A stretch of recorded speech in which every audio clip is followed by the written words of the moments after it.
Hello and welcome to the Football Fan Show podcast this week. I'm Danny Harrington, joined once again by Callum Brown. This time we recorded this show on a Sunday, which is not normal for us, but Saturday nights are awfully busy. How are you doing this week? Don't forget to follow us on our Facebook page, facebook.com/The Football Fan Show. You can email us anytime at thefootballfanshow@gmail.com. Of course, check out our website, deadair.media/The Football Fan Show, twitch.tv/The Football Fan Show, where we broadcast Saturday nights / Sunday afternoons. It's going to be Sunday afternoons for a while yet. Go to our YouTube page, search The Football Fan Show Live to see clips. We're also on Instagram, TFFS Live, on Twitter and Instagram, and on TikTok. It's tiktok.com/The Football Fan Show, where you can watch 60 seconds of the funniest stuff from the show. Please subscribe to us on Twitch. We need to reach 50 subscribers. And I know there isn't a lot of people that watch on YouTube do not necessarily go to Twitch. Twitch seemingly exists in its own bubble, which is incredibly annoying when you're trying to build a brand. That's me ranting about Twitch. Right now, though, I think I'm going to get started on ranting about Swindon Town Football Club. It is my hometown club. We'll also talk about the Champions League results from the week as well. We'll also talk about David Beckham's team in the MLS. They're in a wee spot of bother. They're in a little bit of trouble. And this podcast was recorded before the big breaking news of the European Super League, which I'll take a moment to just talk about that slightly, if you don't mind, because the European Super League is not something that we thought was going to happen, but it's not something that we talked about today. But I will say this, that when the Prime Minister of the United Kingdom tweets out that plans for a European Super League would be very damaging for football, and we support football authorities in taking action, and they would strike at the heart of the domestic game, will concern fans across the country. That's just one half of his statement, but you get the message. Roy Keane has said it's all about money, as Mika Richards also agreed with him on Sky today. Also, Gary Neville has been reported as saying that the six clubs involved should be banned, the 6 clubs involved should be docked points for this. I'm not sure about that. I'm not sure that would be the right thing to do, but hey, if that's what they want to do, so be it. But what I will say is that plenty of clubs have been taking the absolute Michael out of this story, such as Bray Wanderers, who have confirmed that they will not be participating. Neither, by the way, will Wrexham. They've confirmed that they won't be part of any European Super League. But it looks like the 6... So just to bring you an idea of what this is, as I say, it's not in the podcast, so we'll just mention it briefly before we start proper. The big 6 clubs from England's Premier League. Don't know why Tottenham are in there. They're a big club, they're just not a very good one. Neither are Arsenal, but Liverpool, Manchester United, Arsenal, Chelsea, Man City, Tottenham, all involved. What about Everton, Leeds, Villa, Newcastle? They're big clubs. Why? Oh, I don't understand why they're always... I know they're not very good teams historically, but would be joined, those 6 English teams would be joined by the likes of the top 3 from Spain, that be Atleti, Real Madrid and Barcelona, as well as Juventus, AC and Internazionale Milan. No word on Roma, whether they would be a part of it. It is the big 3 in Italy, the big 3 in Spain, the big 6 in England, and potentially PSG from France as well. Now, what I will say is that Bayern Munich are not involved. No German club has put their hat in on this one.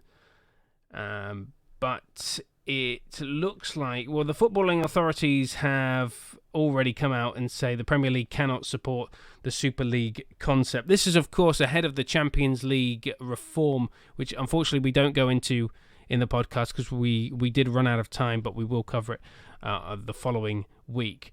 But the important takeaway is that the Premier League have hinted at banning these clubs from domestic competition. UEFA have said that they would be banned from continental competitions, and potentially, if you look at an example, let's just point out an example, Manchester United, let's use them as the example. If Manchester United were to play in this European Super League, then they would be banned from the Premier League, the Champions League, Europa League, UEFA, whatever the conference, UEFA National Vanarama League, the Conference National League, whatever they want to call it. They would also be banned from the League Cup. They would be banned from the FA Youth Cup, the Development League for youth players as well. So it looks like it wouldn't generally it wouldn't benefit the club. But the European Club Association, which represents 246 clubs of the continent's leading clubs, gave their backing to UEFA's Champions League reform, which would see 4 additional teams from 32 to 36, as well as a group stage of 10 matches. 10 matches. And then the top teams would go through before the rest of the teams would then decide who would get the final 6 places in the last 16 of the Champions League. More news on that regarding Germany. And it has been reported as well that Bayern Munich and Borussia Dortmund both approached about their involvement in the European Super League. Reportedly, both clubs have turned down the approach to participate in a European Super League. So, reportedly, both Bayern Munich and Borussia Dortmund have turned down, rejected plans for a European Super League, which involves, as I say, the Big Six, Spain's top 3, Italy's top 3, and potentially PSG from France as well. So that is the story. As I say, we don't go into it in the podcast. We're chatting about Swindon Town. We're chatting about the MLS slightly. And we will also be talking the Champions League, as well as other breaking news from yesterday, I do believe, Saturday, the 17th, which was the Bayern manager saying he was going to quit at the end of the season. Bayern Munich releasing a statement on that, which I will read to you in a bit. Callum Brown, my guest. Let's get into the podcast. Right, in the tune of celebration by Kool and the Gang, Swindon's manager has resigned, even though we're bottom of the league.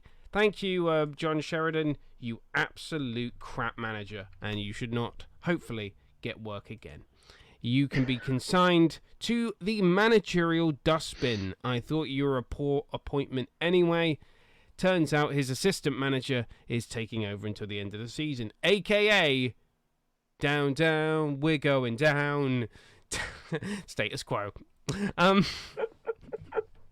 How many musical references can I put into this segment? Make a challenge yourself. Make as many as you can. With a Kool of the Gang, status quo now. What else? Right, yeah. So John Sheridan's quit. Told BBC Wiltshire yesterday after the game that he was going to resign. He did so. He has done so. His number 2, Tommy Rice, is taking over with Lee Peacock. Lee Peacock, Swindon Town legend and ex-Grimsby Town player, by the way. He was still playing until he was like 37 for Grimsby in the conference, when they were back in the conference. And he is the academy manager. He takes over as assistant manager. Quite frankly, no one's going to keep us up because we're terrible. No one's going to keep Swindon Town in the division because we're terrible. We have no, we've got nobody that's going to keep us in the league. The only thing John Sheridan has done is resign before it says relegated on his CV. And I hope that no one should employ John Sheridan. He is not a good manager. Not a good manager. Maybe if you're in the National League North or South, maybe that's his kind of level. Although, to be fair, he was managing in the League of Ireland Premier Division prior to the Swindon Town gig. So, the Titans of... Doesn't Messi play in the League of Ireland? Oh, wait, no, he doesn't. What, Ronaldo? No. Kaká? No one. I think it was Messi's cousin. Yeah, Messi's cousin, long-lost cousin. Long-lost Irish cousin of Lionel Messi plays in the League of Ireland Premier League.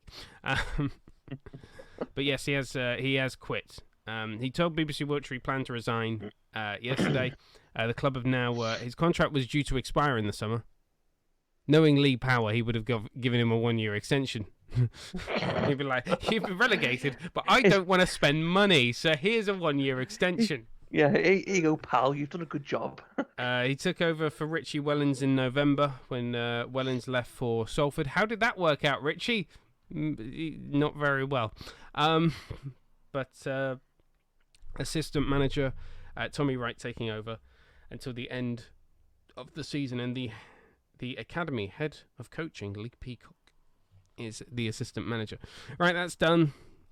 We can put a big capital R asterisk next to Swindon Town's name. It's not official yet, but it will in the coming days. Pending. It's pending.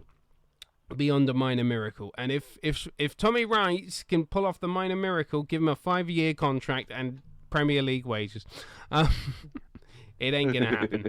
It ain't gonna happen. Thanks, Lee Power, for messing my club up. You utter twat. Moving on from potentially libelous statements that I could probably get sued for in a court of law. And On to brighter pastures. Did you know that Ronald Koeman has won his first trophy since 2008 yesterday? The Copa del Rey. Barcelona won the Copa del Rey, and we thought he was going to get sacked at the end of the season. I didn't say that. Well, I did. I thought he would be You said terrible. They're third in La Liga, by the way, behind Real Madrid and Atleti. Where should we go next? Bayern Munich. Yeah. Let's go to Bayern Munich. So it's getting a bit spicy. This story. And we're not referring to spicy sausages either. No, not Bavarian pork. Sausages. No, not Bavarian pork. We must say that. So, their manager, Hansi Flick, has told, reportedly, being reported by, I think it was first by DW Sports or Der Spiegel, that he told the Bayern board that he wants to leave the club at the end of the season, presumably to take over the German national team. Rumored that. I think that's probably going to happen, purely because why would you leave Bayern Munich without having another job lined up? So he probably will end up being German national team boss, which is hugely disappointing for me because I wanted Stefan Kuntz to get the job. Why would I want that? Why would I want that to happen? But the reason I say it's getting spicy is because Bayern Munich have published a club statement on this thing. And I will read this statement as follows. Yesterday, Saturday, FC Bayern head coach Hansi Flick made a public wish to terminate his contract, which runs until June of 2023 at the end of the current season. Flick had informed the FC Bayern Munich AG, that's essentially Bayern Munich PLC, executive board of this wish during the past week. Hansi Flick and FC Bayern had agreed to place the focus on the matches against VfL Wolfsburg and Leverkusen, Bayer Leverkusen, and FC Mainz as well, in order to not disrupt the concentration of the whole club on these important issues. On these important matters, FC Bayern disapproves of the unilateral communications issued between Flick and will continue talks after the match against Mainz. So apparently FC Bayern were willing to do it, they just didn't want to make it public, and Hansi Flick decided to ignore that and make it and air his dirty laundry. Pretty much, yeah. So now he's their enemy. He's made himself their enemy. He has he's not or let's just say he's not covered himself with roses, for instance. But he was assistant manager at Bayern before taking over as caretaker boss and becoming manager, and he was Germany's assistant manager between 2006 and 2014. So he would have served under Joachim Löw as his assistant manager. It's a strange one because he clearly is. It's going to happen. He is going to be the German. You take a good odds on him being the German manager. Stefan Kuntz, by the way, is still the favourite, but I don't think that's true anymore. I think Hansi Flick is now the favourite. But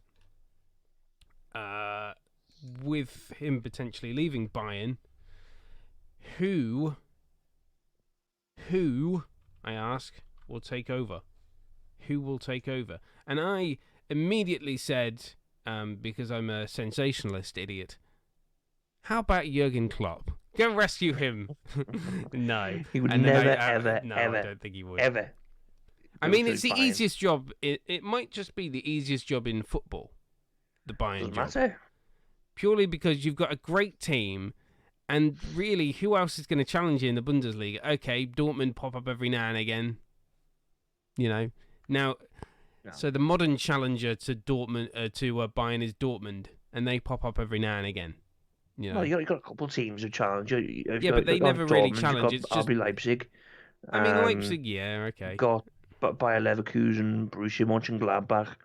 But they're not gonna beat Bayern. They're just the second tier of Bundesliga teams. Bayern is... They're kind of like the best of the rest, but exactly. It's not like a walk in the park like the way it used to be. It's not like, just walk out and you're going to win every match, because teams can beat Dortmund. Teams can beat Bayern. They've done it this season and in previous seasons. It's just usually just in terms of having the best quality of squads, most squad depth, they just last longer than everyone else, and they just manage to beat everyone else. Well, win more matches than everyone else, really. By the way, I wish to defend myself and say that I was not the first person to say Klopp to Bayern. That was TalkSport, because they're sensationalist. I'd rather not listen to TalkSport because they're a bunch of idiots. I like their Drive Time show with Adrian Doran. That's my favourite TalkSport show. The next Bayern Munich manager, the odds are as follows. Julian Nagelsmann, 6-4. I think. Yeah, that's what I say. I mean... I'd be very disappointed in Nagelsmann, considering he is an ex-youth team player at 1860 Munich. So would you automatically call him a traitor? I would automatically call him a traitor. 1860 all the goddamn way. You know what? Since Swindon has been such a disappointment to you at the moment, you may as well just switch your whole allegiance to 1860 and just go and live in Germany. I mean, 1860 are playing for promotion in the German third division, and they just beat Tegucci Munich as well by 2-0 at the Olympus Stadium. So I'm very happy. I'm very happy with my German team. I might as well just go support 1860 Munich because Swindon Town are crap.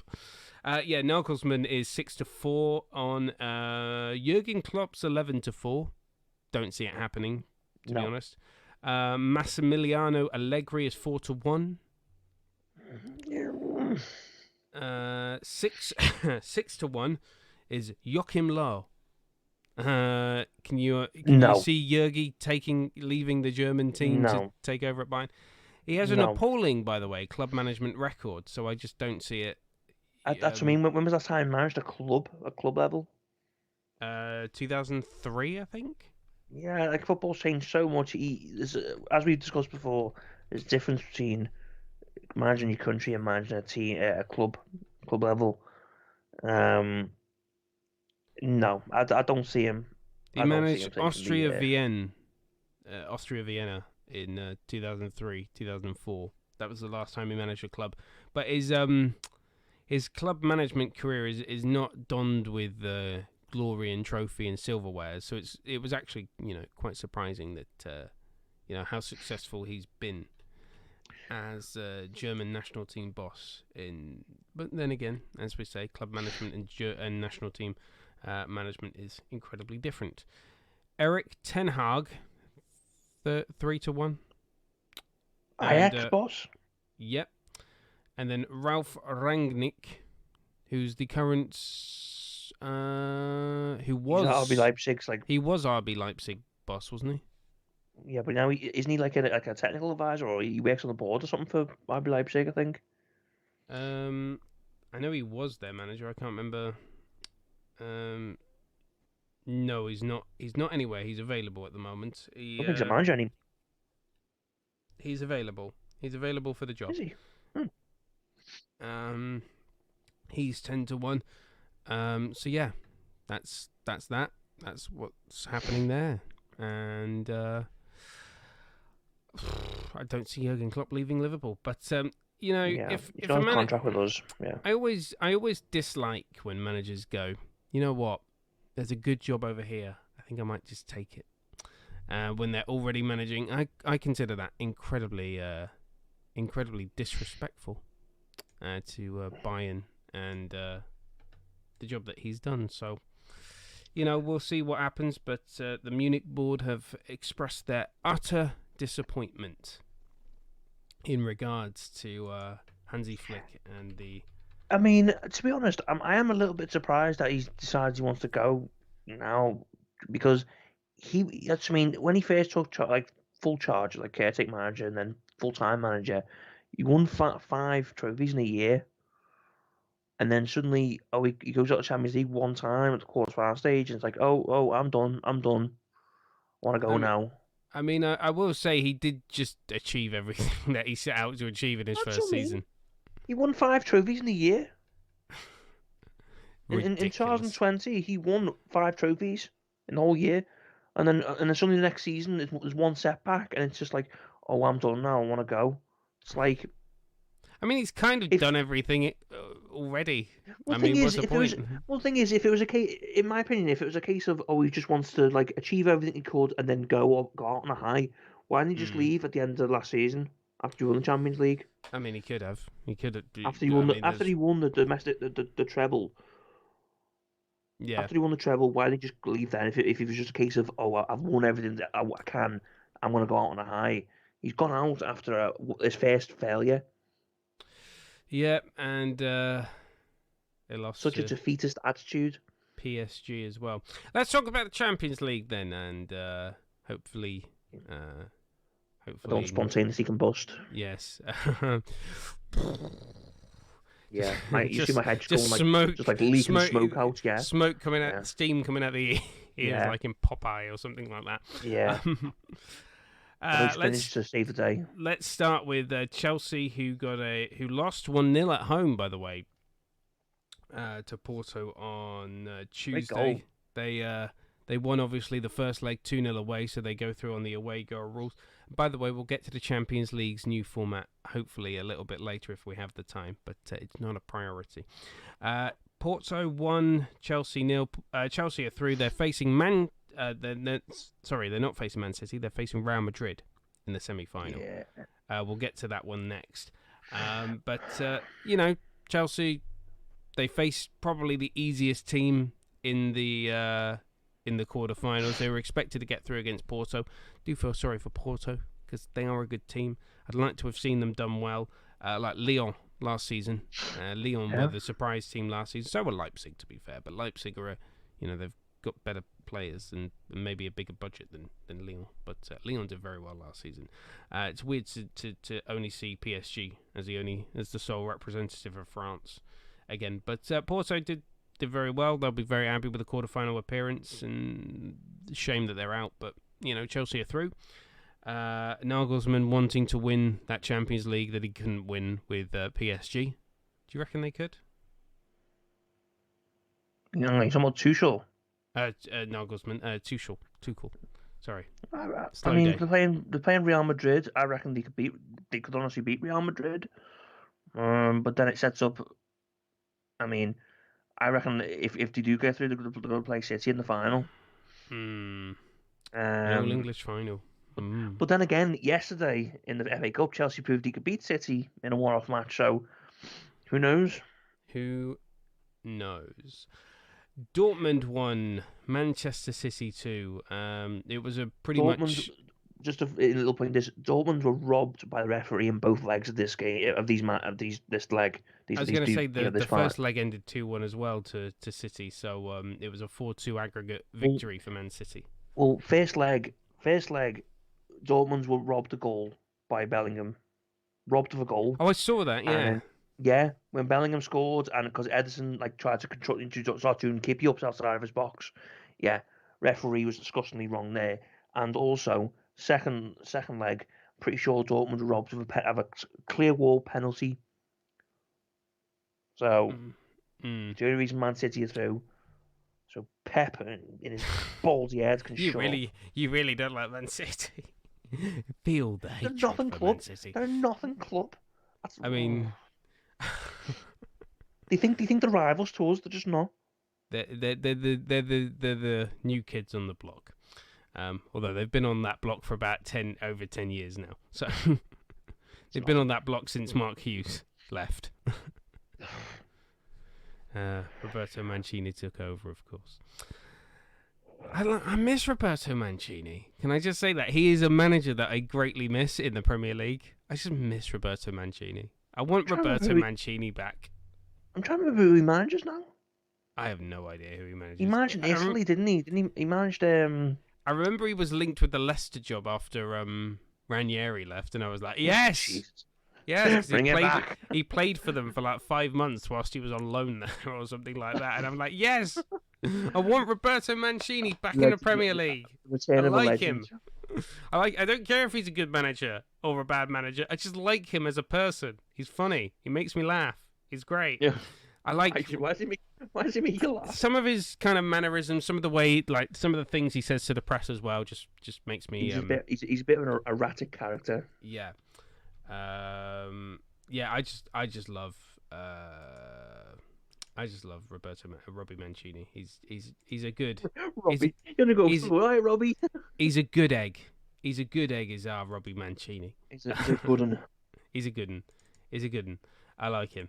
I find it. I just like him. Anyway, moving on. PSG lost 1-0 at home to Bayern. 3-3 aggregate, but PSG won on the away goals rule, which is always interesting because I hate the away goals rule. I really don't like it. But Bayern are out. We kind of touched on this, so we don't really need to touch on it again. But Hansi Flick leaving, wanting to leave after as you said, the first sign of trouble. Mm-hmm. And not really what anybody wanted for Bayern, because everybody, even we thought Bayern were a shoo-in to win the Champions League again. Yeah, so we thought that it was going to. You know what that match proved is that Lewandowski carries Bayern because they were without him and they looked terrible without him. Mm. I mean, have you seen the career path of Choupo-Moting? Relegated with Stoke. He's with Stoke in 2017, then gets picked up on a free by Paris Saint-Germain, and then after the end of that, gets picked up on a free by Bayern Munich. It's like Stoke to PSG. I mean, a lot of those Stoke players have gone places that have done. Maybe it's a Stoke factor. It hasn't clearly affected us. Well, I can't speak for you. I can speak for me and say it hasn't really affected me. It hasn't affected me. No. Liverpool 0, Real Madrid 0, 3-1 in the first leg with 3-1 aggregate victory for Real Madrid. I know it was their prerogative to do so because they were defending the lead, but they parked the bus from the first minute. Disgusting. Referee was terrible as well. Every little touch. I tell you what, their centre halves, Militao and Nacho, bloody little. Well, I was going to call them something that I shouldn't have called them, but little cowards they were. Any little touch they had, they dropped to the floor, and the referee lapped it all up. Mm. I mean, to be fair, we bottled it ourselves. We should have scored like 7 goals easy, and we didn't because our forwards are terrible now. So I've already told you what needs to happen to our club now. Yeah, to be fair, ripping up the team, maybe definitely maybe making some changes. Not maybe, Not definitely ripping them making entirely, changes. just so much deadwood needs cleared out, and then actual quality needs bringing in. The question is, are they going to So spend the money? Liverpool are out of the Champions League. yeah, Control Alt Delete. Liverpool EXE has crashed out. As we were saying earlier. So it's Real Madrid versus Chelsea in the semi-final, and then it's PSG versus Manchester City in the other I hope semi-final. Mbappe rips them a new one. Please God. I think I don't know. I don't want to make predictions because my Liverpool Real Madrid prediction went so horribly wrong. Oh, I desperately, this is what I envision in my head and I dream of, is that Mbappe scores a hat trick, right? And on his third goal, he runs up to Pep and he literally does a celebration in front of him, and Pep starts literally crying his eyes out. Out the FA Cup, out the Champions League. Yeah. I don't. I think I want to say an all English final between City and Chelsea. I want to say an all personally, well, English. I think it's going to be, I think in my heart of hearts, I think it's going to be either Chelsea, City, or Real Madrid, City. I mean, honestly, it could go either way at all. Like you could get any one of these teams could beat the other. Like yeah, either one of them could have a mare. Like Man City could have a right mare, and PSG could push them apart easy. Chelsea could have a mare and Real Madrid taking part, but then the opposite could happen. So I think my head's saying Chelsea Man City. My heart is saying Chelsea PSG.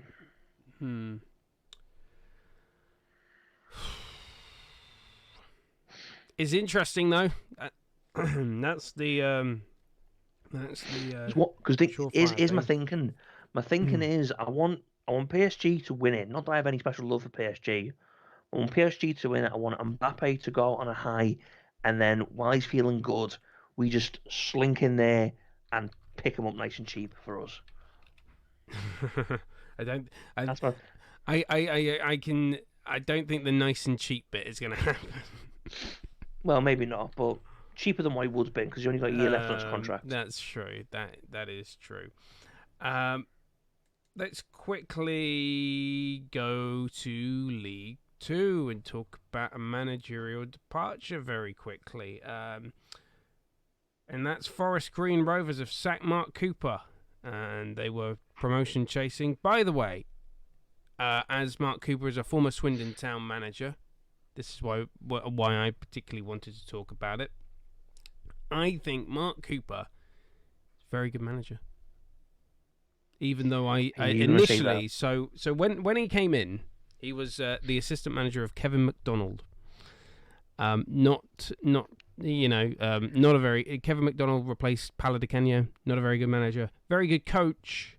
Not a very good manager, which is why he should have stayed at Aston Villa as a coach, and it's why he ended up going back to Aston Villa as a coach. And when you say, I'm going to get in trouble here from Twitch, so please forgive me. But when you go on BBC Radio after a game and say the players need to show a wee bit more bollocks, that's Who said that? That was Kevin McDonald in a radio interview after a game. He brilliant. said that word on the radio, which brilliant. Is not the not a word that you would use. Ofcom would have had a field day, and you can already hear, like 5 seconds later, you heard the BBC presenter go, "Well, we'd like to apologise for the words of Kevin McDonald, Swindon Town manager." We mean no obviously offense to very anyone passionate. without any bollocks. Yes, exactly. Even Twitch probably doesn't like that word, but hey, oh well. Yeah, Forest Green Rovers. So he was assistant manager to Kevin McDonald. He took over when KM left after a failed promotion push. He took over, and I've got to say, when he took over, I just thought, oh goodness, this is a cheap and cheerful option, and we're going to absolutely suck. Cheap and cheerful. Well, I'm so used to this. This was the start of my thinking that Swindon Town only appoint the cheap and cheerful options, because I did not think Mark Cooper was going to be very good. And then in his first season, we reached the playoff final and lost to Preston North End. So that was very good. And then the second season, let's not talk about that because we were nearly relegated. Actually, in fact, I think we were relegated. Oh no, we weren't relegated because Luke Williams took over, and we stayed up, and then we were relegated. So yeah, Mark Cooper did not get us relegated. I would have taken him back in a heartbeat, to be honest. Right now, Mark Cooper, I'd take you back in a heartbeat.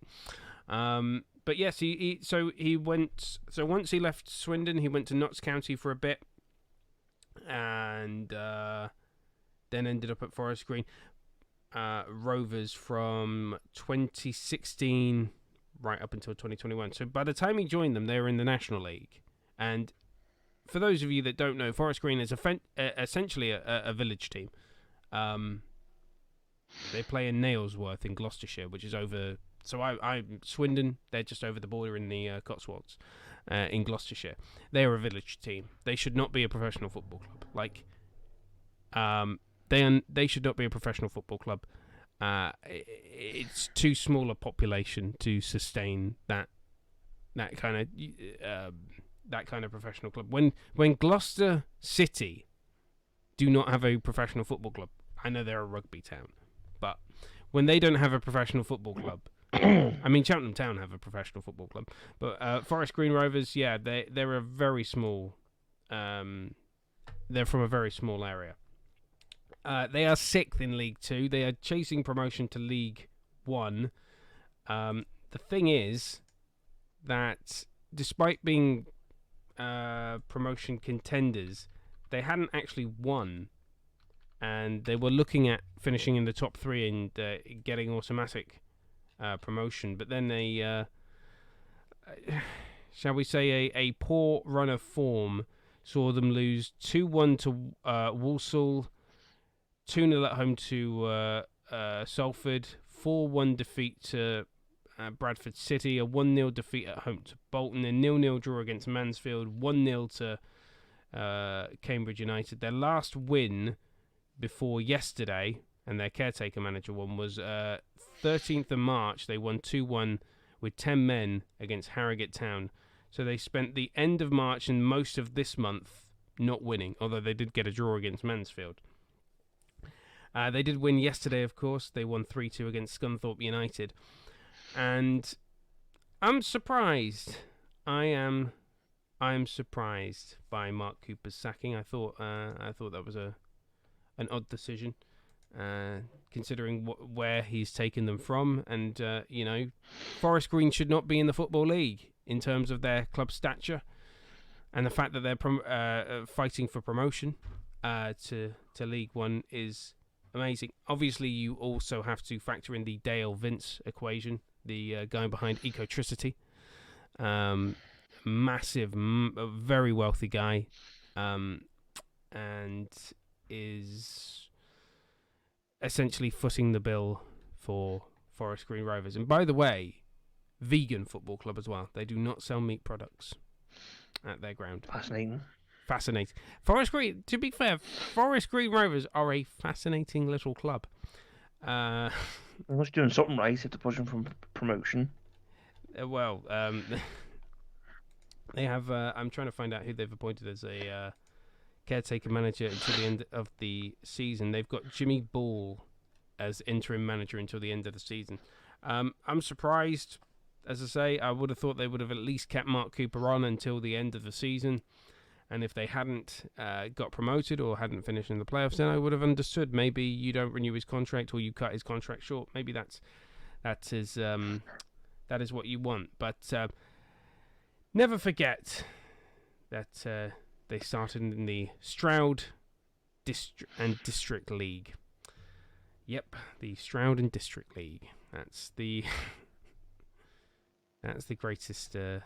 Probably the Hellenic League is probably their greatest achievement thus far. Not getting into the Football League though. Yeah, Forest Green sacking Mark Cooper. I thought that was That's a disappointing performance. I would take a Mark Cooper, a Swindon Town manager, over who was it? I've already forgotten the guy's name. What was it? Tommy Ball. You're having a ball. I'd take him any day. Let's get you those scores again. Arsenal 0, Fulham 0 on the 38th minute. Stranraer 0, Hibernian 4 in the Scottish Cup final score. And Rotherham United 0, Birmingham City 1. Coventry and Barnsley kick off just as we go off the air today. Anything else catch your eye this week in the world of football? I've got to be honest, I've not watched a lot of football this week. I've tried to avoid it as best I can. News from the MLS, and I don't know if you've seen this, Callum. David Beckham's Inter Miami. They've broken the rules.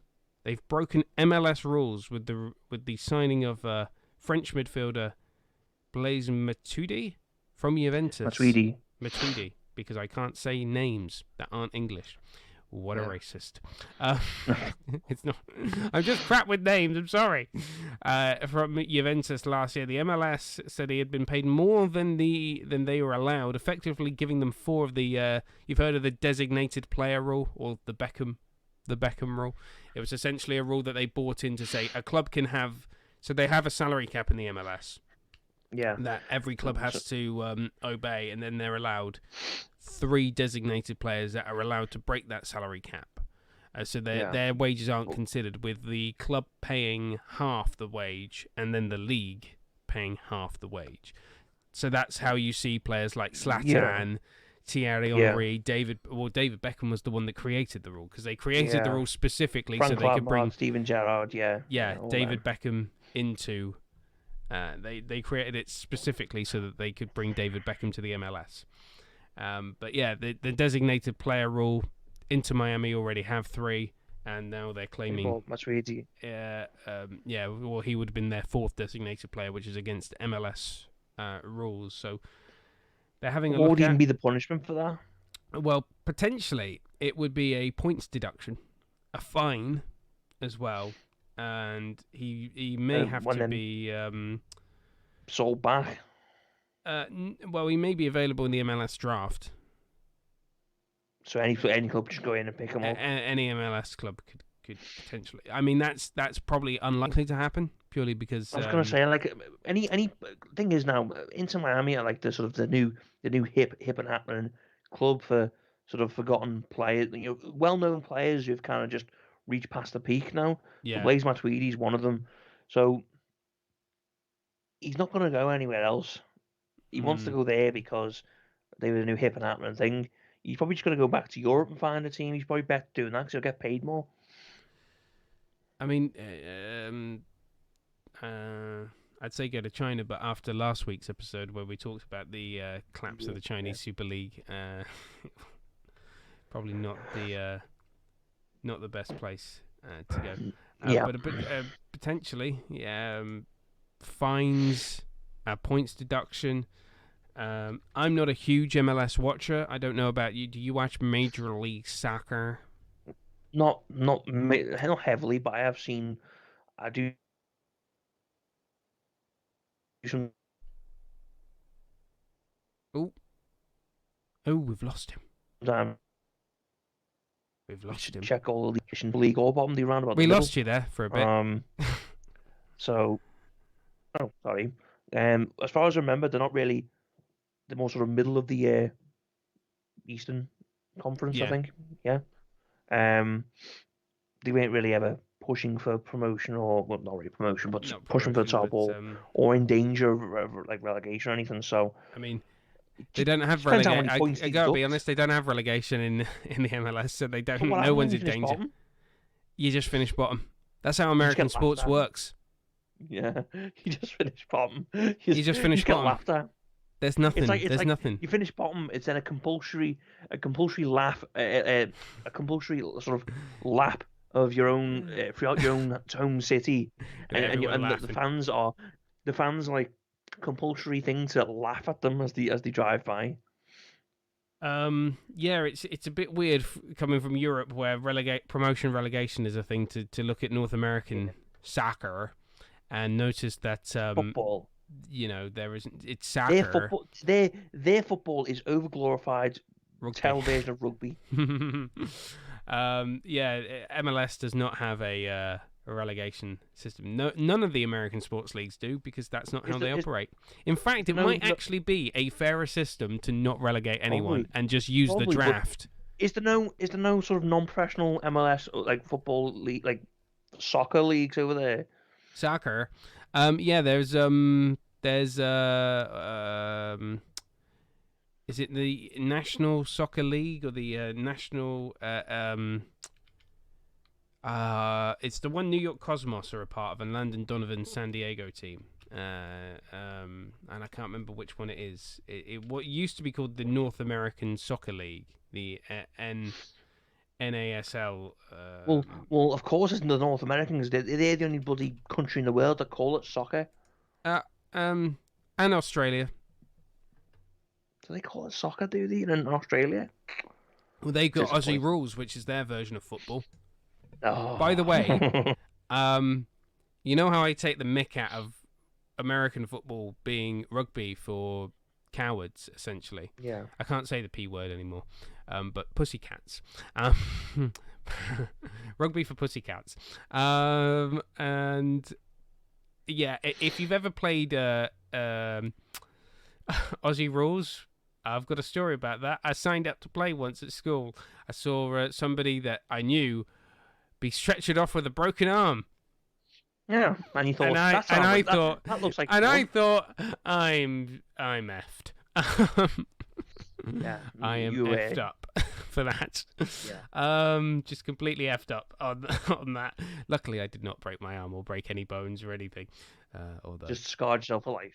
Well, Aussie Rules is a fun game, but not my cup of tea. It's also called Soccer in Ireland because they've got Gaelic football. So sorry about that. The National Independent Soccer Association, NISA, which I'm sure is a shop brand over here in the UK. I was going to say I've heard that. Or it's called NISA over here. But not to be confused with Nissan. But yeah, they've broken the law. So there's another musical reference for you, Judas Priest. Well, I was going to say, if that song you're referring to, isn't it breaking the law? Breaking the law. Well, they have been breaking the law of the MLS. There you go, Judas Priest. So yeah, they're probably going to get financial sanctions. Maybe they'll have that to. Song... Oh, go on. Sorry, that song was. What's that song? I can't remember who does it. It's I fought the law and the law won. The Clash. Yeah. Well, they fought MLS and the MLS won. There you go, and MLS won. There you go. There's another one. I want to ask, did you see the Paul Pogba? I know he's your favourite player. Sarcastically said. Did you see the Paul Pogba interview with Sky? No, where he essentially said, and I'm not quoting for verbatim here, but he essentially said that Jose Mourinho was a bad man manager. I mean, that's no. I mean, that's well done to Paul to finally admitting it. I mean, when he's not the manager there. I mean, that's, to be honest, saying that, if he actually said that, like, I know he didn't, but if he had said, yeah, Jose Mourinho's not a very good man manager, that's probably the nicest thing he could say about him, because I bet in private he's probably like that effing bleeding, all the French swear words you can think of. Yeah. And he just wants to be polite and professional in front of the cameras, Calling Jose Mourinho a bad man manager is literally the nice thing anyone can say to him. Because I've probably got words going from going, you miserable owl, Oh, gotta love it. You and Martin Tyler should go and retire somewhere together. Just love it. Love it. Love everything about it. Norwich City. The subject of one of my favourite chants in all of football. Your sister is your mother, your father is your brother, you like to each other, the Norwich family. Da, da, da, da. Da-da-da-da. Da-da-da-da. Da-da-da-da. Da-da-da-da.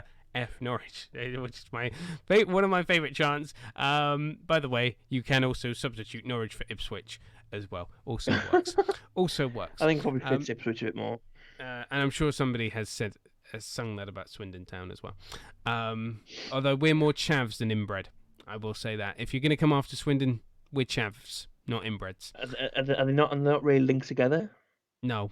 No, maybe. Maybe you've got a point there. Because I know Chaviers that are also inbred as well. Oh no! I just set up Swindon for that chant. Dang it! Yeah. No. Please, someone make a GIF. Someone make a GIF of that, please, and send it directly to Mr. Daniel here. Go follow us on TikTok and Instagram to find clips that you can GIF. You have TikTok? Well, this account does. Yeah, the Football Fan Show is on TikTok. Oh God. Yeah. Go follow us there. We're also on Instagram as well. So Norwich boss Daniel Farker says he hopes his side were able to bring fans some joy, fun, and distraction after sealing their return to the Premier League. Distraction being the fact that they lost 3-1. But still got promoted because the other teams behind them did not win. So Brentford and Swansea's failure to win meant the Canaries were promoted before their 3-1 home defeat to Bournemouth. After the match, Farker told spared a thought for supporters who have been unable to go to games because of the coronavirus. They will be very happy at the fact that have they actually watched a game in the Championship since they were relegated from the Premier League? I'm not sure. When were Norwich City last in the Premier League? Isn't it? Didn't they get? Wasn't it last season? Yeah, last season. So they didn't watch them get relegated last season. Yeah, so they didn't watch them get relegated last season, but they haven't watched potentially a single game in the Championship, bar maybe 1,000. Yeah, pretty much. Yeah. But so they haven't watched a single game in the Championship, and yet they've won it. So well done. They've been promoted.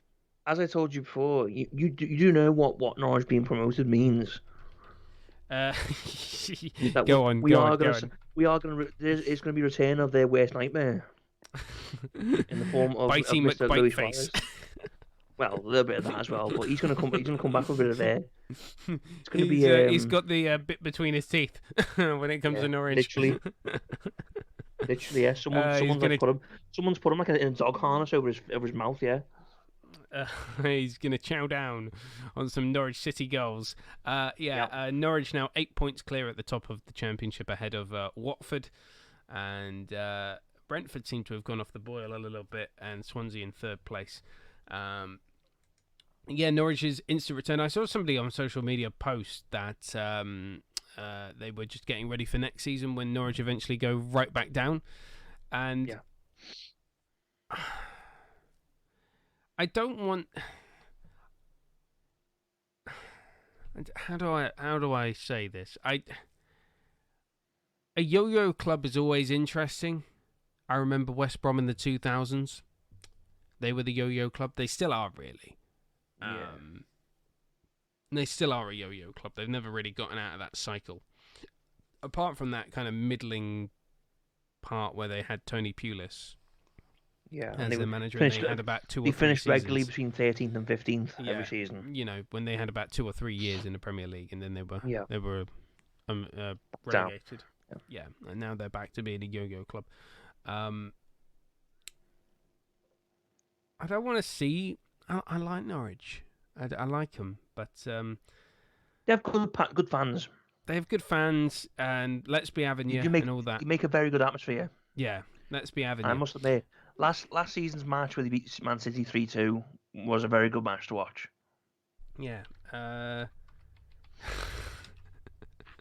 Yes. Well, whenever Man City lose, you're happy.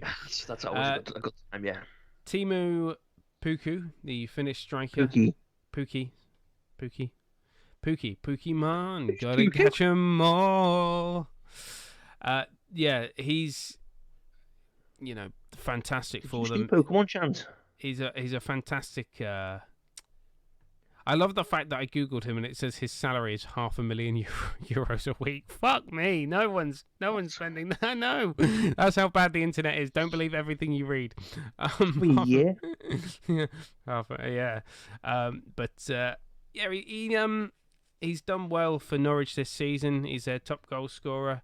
He's one of those players that we've said before, too good for the Championship, not good enough for the Premier, and he's 31 as well. So, but then again, though, we've said this before about other strikers that have come up from the Championship, aka Ollie Watkins. You know, he came from Brentford, and for like 30 million because he's all hyped up in the Championship because he was too good for the Championship, and he's actually done really well in a good team in the Premier League. So. Maybe not. I understand what you're saying about Timo Pukki because, well, then again, last season when Norwich were up, he done well first half of the season and he kind of just drifted off and just wasn't very good at all. That's kind of the main reason why they went down, mainly because defense was terrible as well. But yeah, I mean he is aging now and he haven't really. Yeah, he's he never really had like a replacement striker for him when he wasn't on form. So yeah, they need to replace him. Yeah, Norwich need to spend big, I think. Yeah. Bring in some more players. I think Mitrovic is another one of those players that's too good for the Championship, not good enough for the Premier League. Yeah, I agree with that. Yeah, but they're definitely going to need to spend some money. It's whether old Delia is going to get her checkbook out. I say it's old Delia. She's only a part shareholder. Where are you? Where are you? Let's be having you. But if they can, they're going to have to spend some money. They are going to have to bring in some new players. Where, particularly, and I know Timo Pukki is the top goal scorer in the Championship, but as we've seen, he's not good enough for the Premier League. He's 31, so they're definitely going to have to spend money up front. Yeah. Who do you look at? If it was me, I think anyone in the Premier League would be lucky to get Ivan Toney. Ivan Toney. Oh yeah, of course. From Brentford. Yeah. Brentford seems to be a good place. They're very good getting strikers in. Yeah, absolutely. Very good. I'd get Ivan Toney. He looks deadly. Yeah, he'd be a very good. He's only 25 as well. He's 5 years younger than. 6 years younger than Pukki. Yeah. But he's younger than us. You know, when I see football players who are actually younger than us but look like older, I'm like, Jesus Christ, I feel old. Yeah. Oh goodness, he's 25. I'm nearly 30. Great. Yeah, so that's one player that they could sign. We'll have a look at transfer rumours.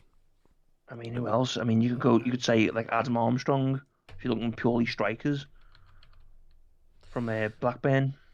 Yeah, I'm thinking where because they just have a look at the top scorers in the Championship. But then you look at that and you go, well, would they make it in the throw enough money at them and they will. Then again, who did Villa sign from Brentford? Ollie Watkins. Very good player. By the way, Ivan Toney has scored more goals than Timo Pukki. So he's scored more. How can Pukki be top scorer then? So he's not top goal scorer, Timo Pukki. Who's top scorer? Ivan Toney is. Ivan Toney's top scorer. 2 more goals. Adam Armstrong at Blackburn, but I think isn't he old? And he's already had a shot in the Premier League. It's not that old. He played. Hang on, he played for Newcastle and didn't really get much of a chance. 24. He's not old. He's 24. Yeah. 24. Okay, fair enough. But didn't he have a shot in the Premier League? And yeah, I don't know. I don't know. So he did play for Newcastle and didn't really get given much of a chance. And then he moved down. Moved down to the Championship. He didn't get given much of a chance. To be honest, right now I'm looking at just players in the Championship that any Premier League club would try and get, not just Norwich. Yeah, because a lot of these players that are coming up, I just like Dominic Solanke at Yeah, Bournemouth. Just did not. he's He did not he's cut the the mustard. perfect. Yeah, he's the prime example of had a lot of hype, talent, was never good for the Premier League. Good for the Championship. Um, But who knows I said if Bournemouth do come up because they're in the promotion places, they're in the the playoffs. Yeah. playoffs. Yeah, if they do come up, he might do well for them. Yeah. By the way, Ivan Toney, 4th in top assists for the Championship as well. Joint 4th. So, very valuable, Who's not top? just in terms of goal scoring and top assists. Top is Norwich City's Emiliano Wendy. Buendia. Thank Is you. is Harvey Elliott second or third? He's second.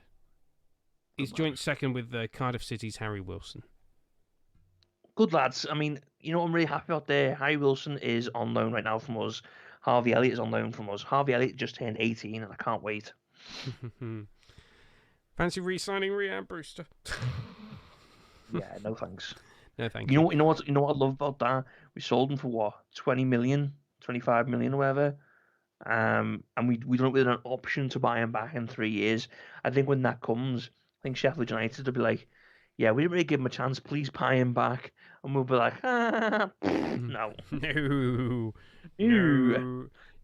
Ship Potter, new.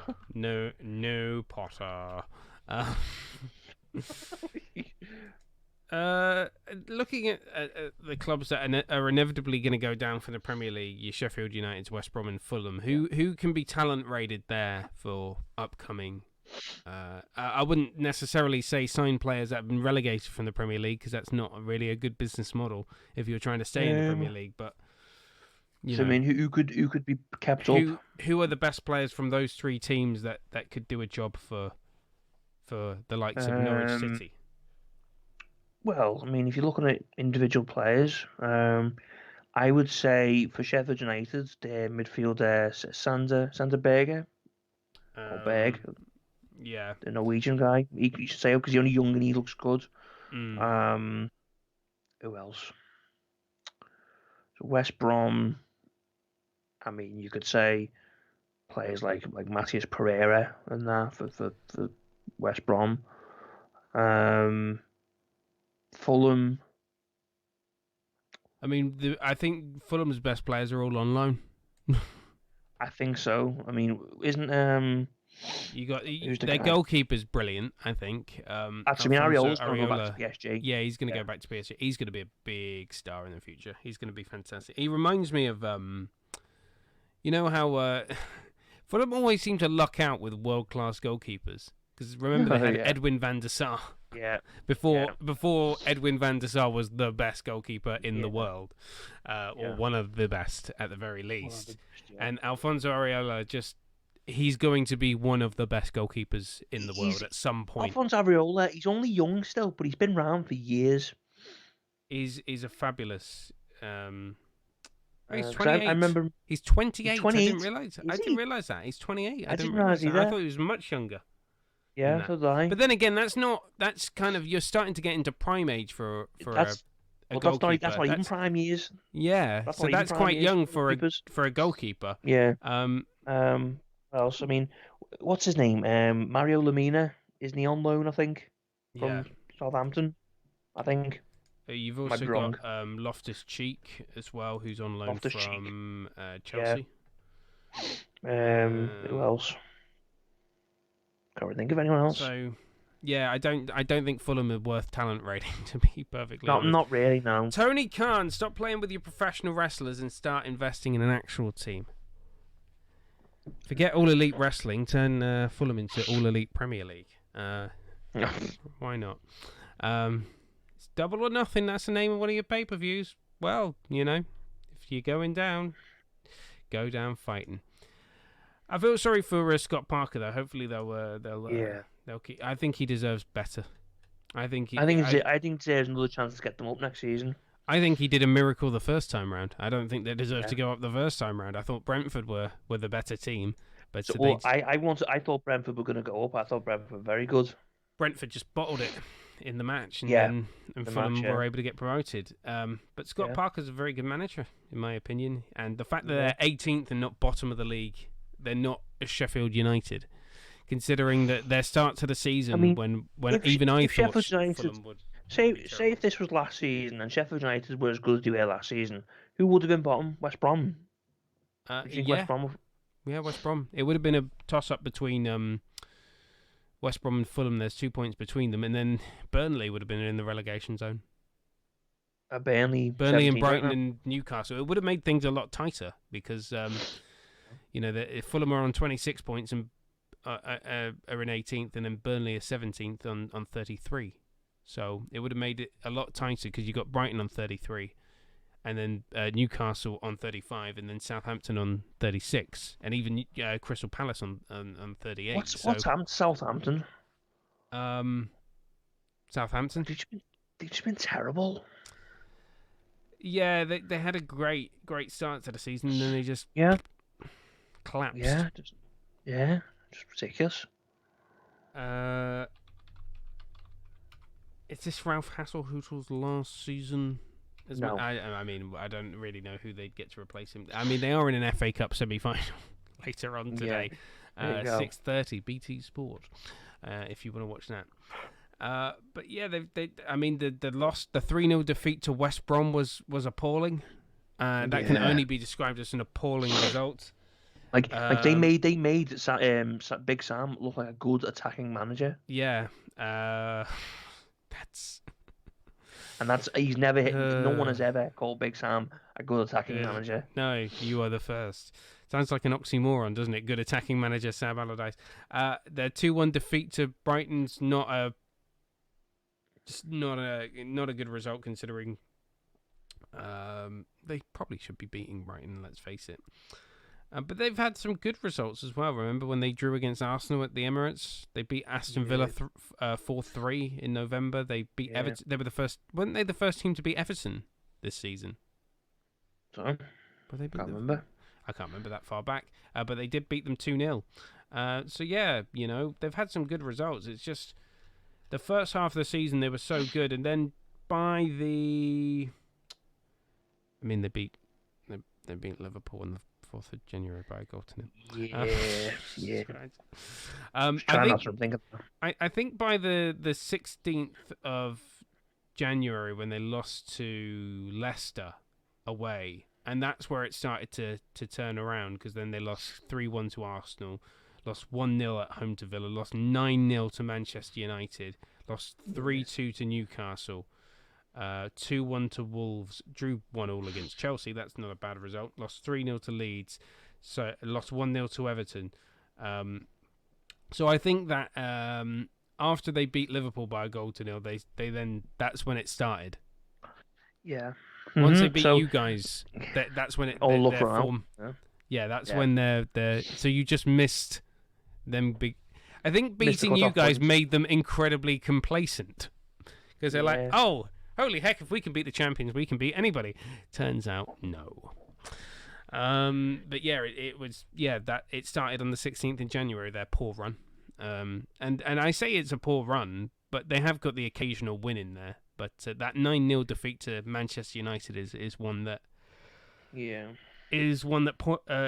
stands out. And also the 3-2 defeat to 10-man Newcastle. A 3-2 defeat to them on the 6th of February was not a good result. The Leeds defeat 3-0 was also, then they lost 5-2 to Man City. Obviously they beat Sheffield United 2-0. Southampton beat Sheffield United 2-0 away. That was expected to happen though. But then losing 2-1 to Brighton. They only just beat Burnley last weekend by 3-2. But not last weekend, the weekend beforehand. And then on Monday, losing 3-0 to West Brom. Yeah, they've just they've taken a nosedive in their form. It's strange. It's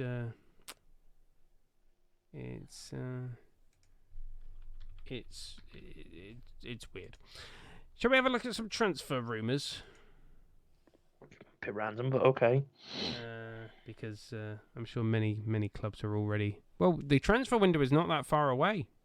We forget that the end of May is when the Premier League season starts, and the transfer window starts in June. June 1st, July. isn't it? Yeah, June.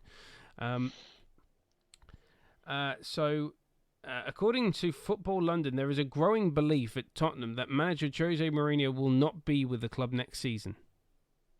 I mean, we talked about that earlier. Who do you get to replace Jose Mourinho, though? That's the question. Who's available? Who would be the next? I'm just trying to think who's available for that. I've got the perfect manager for you, Tottenham. John Sheridan. He's a great manager. Great manager. Nagelsmann. He'd be the cheap option for cheap and cheerful. Yeah. Daniel Levy, if you want to go for the cheap option, John Sheridan. By the way, I forgot to mention this earlier. He actually once said to the Swindon Advertiser, if I was winning matches, I wouldn't be managing Swindon. So there you go. That's the kind of quality manager you're getting there. That's the kind of loyalty you want. That's what you want to hear from me, your manager. So if I'd be winning games, I wouldn't be managing this team. So basically he says, what, because I'm losing matches, I can only be at Swindon. Because I'm crap, I'm here. But if I wasn't crap, I wouldn't be here. That's the kind of inspiring... Someone, as soon as he said that, someone should just give him a big smack, really, because that is just stupid. That's the kind of faith you want to hear from your manager. Let's have a look, then, at the odds. Who could be, if the rumours are to be believed, and Mourinho is set to leave the club at the end of the season. Julian Nagelsmann is currently the favourite. Really? Although we both believe that he'll be the next Bayern boss, right? Yeah. So he's 4-1, but he's probably let's take that one out of the equation because he's going to be Bayern Munich manager. Brendan Rodgers 6-1. I don't see that happening. No. I think Leicester are in a much better position than Tottenham. Much better position. Rafa Benitez is 7-1. No. Fucked. No. No.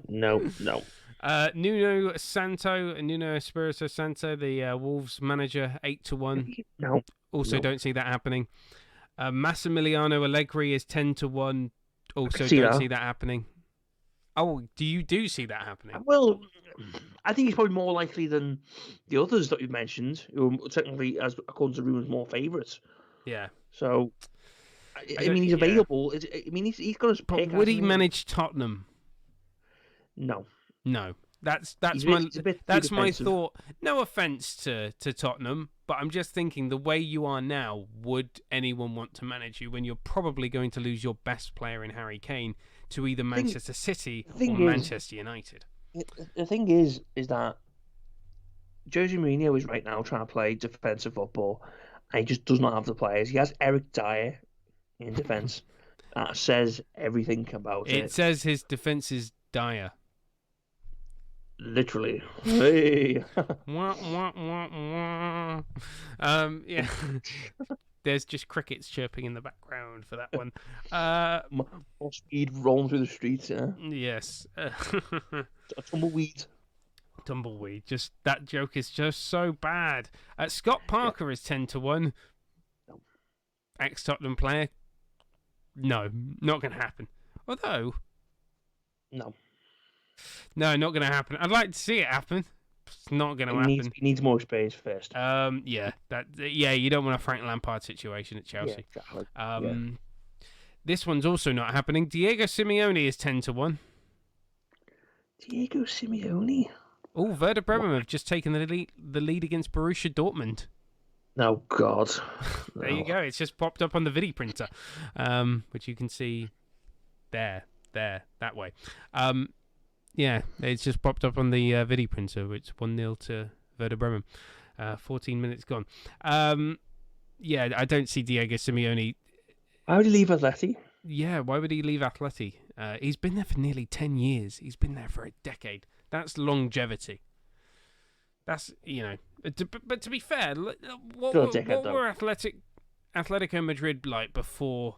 I always used to think that I can't even remember him before he came in. Atleti were good, they were a little bit like Tottenham, in that they had a bigger local rival that was always in the spotlight that they could never hope to vanquish. Yeah. Well, Simeone's came in and he's made them kind of a more of a rival than they were. He's made them better. He's made them title contenders. Yeah. He won a title with them. Yeah, he did. He won a title with them, and they're currently top of La Liga. This one's also not happening. Why are all the names on here? All the managerial names on this list are not going to happen, because the next one's Carlo Ancelotti. Why would they even... Like, why would he leave Everton, a similar kind of club, for Tottenham? Yeah. It's 12-1. Steven Gerrard also 12-1. Oh, piss off. What are they... what website are you getting this from? The Sack Race. Well, Sack Race need to sack themselves, I think. They need to sack themselves. Ralph Hasenhuttl was 14. Why would... Like, seriously, seriously, I want to... Give me the name of the person who was edited that page. I think this is Bet Victor, to be fair. Bet Victor looking at the odds. 14-1 is Eddie Howe.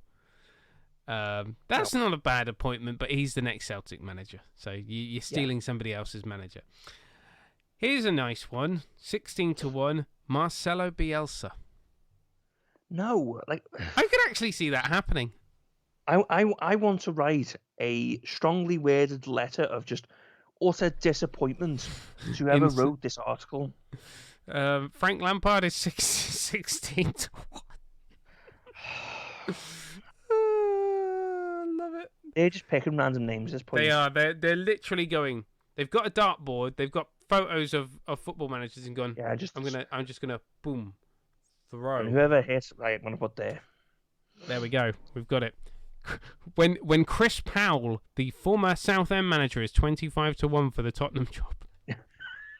I think they're just picking random names. Yeah, you gotta be honest. They're picking random names. Let's be honest. They're picking random names. Chris Howell is my favourite. Gareth Southgate's also 20-1. If we're doing this, may as well put John Sheridan near the top. May as well, because it's just as much of a chance. Here's an actual. Bloody hell, Chris Wilder, 33-1. No, that was not the one I was going to say. I was going to say Maurizio Sarri's 33-1. Right. Get yourself off this webpage because it's clearly poisoning our minds here, because this is disgusting how bad it is. Tim Sherwood, 66-1. Oh, Tim God, Sherwood. The best one. You have not prepared yourself for this. Okay, I've got two more for you. Roy Keane, 50-1. Andrew Villas-Boas. Alan Pardew, 50-1. Just dancing at Wembley. But the best one that'll make you laugh your head off, 66-1, Sol Campbell. I thought you were going to say Mick McCarthy there. Mick McCarthy's 100-1. Oh, please. Mick McCarthy. Could you imagine Sol Campbell? The amount we thought the Tottenham riots were bad in 2012. Sol Campbell appointed Tottenham manager. I think you'd have a good chance of that happening all over again. To be honest, right. The amount of hatred. Oh my goodness! Fulham are winning 1-0 against Arsenal. Yay! Who scored? And they've only just scored. Josh Marja? Oh yeah, Josh Meyer. Yeah. Meyer. Sorry, I'm crap with names again. Silent J, yeah. Fulham are 1-0 up, and that does create an interesting predicament for the Premier League table, because if they get 3 points, they'll be on 29, and they'll only be 4 points behind Burnley in 17th. Burnley. Although I still don't see... Go on, Fulham. I mean, I gotta be honest, if Frank Lampard was sacked for the position that at Chelsea were in, then Mikel Arteta's got to be sacked for the position Arsenal were in. I'm just going to say that. They're 9th.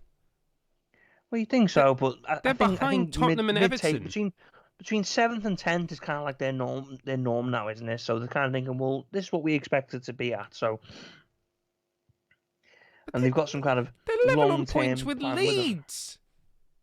Leeds. They're only a point above Aston Villa.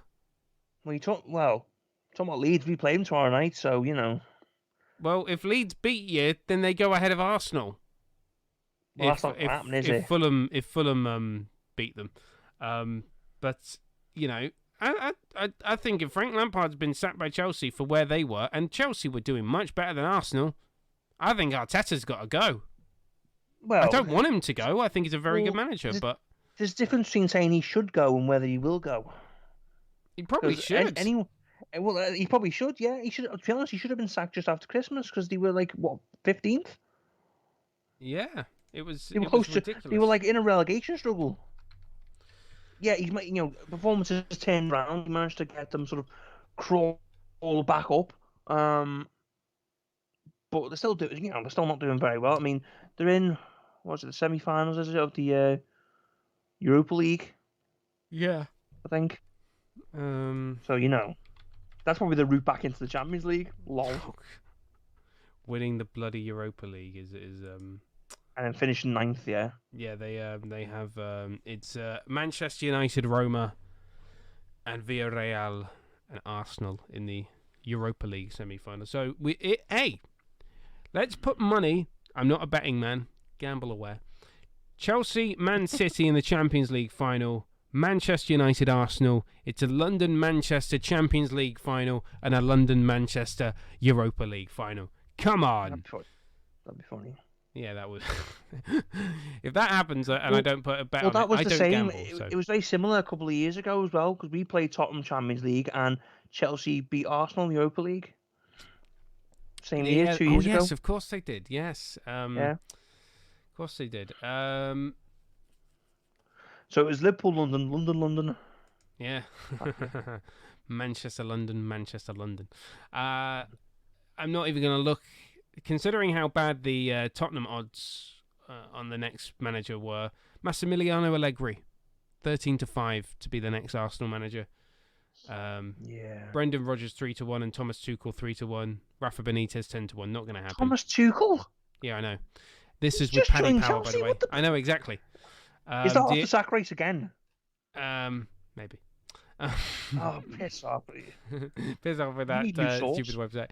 Need a new website for the sacking. To be fair, the odds were provided by Paddy Power, so Paddy Power. That explains everything. Like, if they actually sacked him, then maybe we would get. Who else are Arsenal actually going to get them in it? Patrick Vieira. But he's barely doing anything with Nice at the moment. Exactly. Thierry Henry's available. The thing is, Arteta's probably the best bet at the moment because this obviously is his first job, so he shouldn't have come in the first place. But he has years of experience with Pep as an assistant. So thinking, hopefully that eventually will come good. I mean, you could go for Allegri, you could go for Sarri. Sorry. I'd go for Allegri. I think Maurizio Sarri is incredibly underrated. Maurizio Sarri, considering what he he's done very well with them. He got them in, didn't he? He finished third, didn't he, or fourth, and it won them the Europa League in his first season, wasn't it? Yeah, and they still got rid of him. So got rid of him, yeah. Yeah, like Chelsea are just Chelsea. Chelsea do Chelsea. Yeah. Thanks to my guest Callum Brown this week, and we'll be back next week with another episode of the podcast on your favourite podcast provider. Thank you very much for tuning in. Please subscribe to us on Twitch. We're on our way to 50 subscribers. We're just under halfway there. Please, we don't like Bon Jovi. Twitch.tv. We're halfway there. You get the joke. Twitch.tv/The Football Fan Show for more terrible music jokes, as you heard in that podcast as well. Thank you very much for tuning in. We will be back next week with another episode, and of course we'll get into the European Super League, the Champions League as well. We'll have a proper chat about it next week. You have a fabulous week. I've been Danny Harrington. Thanks to my guest Callum Brown, and come hit us up on Twitter at TFFS Live, which is also our Instagram handle. tiktok.com. I don't know why I was struggling to say tiktok.com/The Football Fan Show, facebook.com/The Football Fan Show, and to watch the clips of the live stream, go to our YouTube page. It's The Football Fan Show live on YouTube, and our live streams Saturday night/Sunday lunchtime, Sunday next week. Twitch.tv/The Football Fan Show. You have a great week. Bye.